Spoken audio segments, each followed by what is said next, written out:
El mètode de l'autocàs. Seguim parlant de cultura de les organitzacions. Per què ho fem?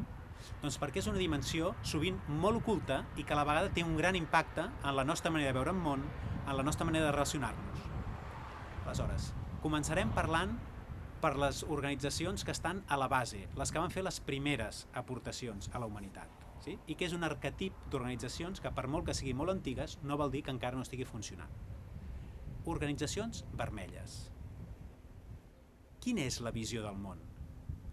El món és perillós, és caòtic, en evolució permanent i, per tant, estem sempre en el present continu.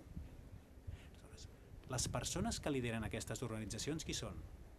Les més fortes, les més valentes, les més violentes, les que poden exercir el poder immediat i directe.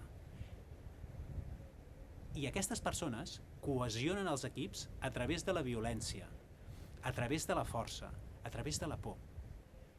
I per això mateix, en qualsevol moment, pot haver-hi algú més fort, més jove, amb més ganes de sang i de més violència, que t'apunyali i agafi ell el comandament. Aquestes organitzacions el que van fer és aportar al món la idea de divisió del treball. Típicament, l'organització que encarna aquest arquetip és la milícia, les bandes criminals. Però això no vol dir que aquesta manera de funcionar no estigui integrada dins d'organitzacions suposadament molt més complexes. Et ve algun exemple al cap?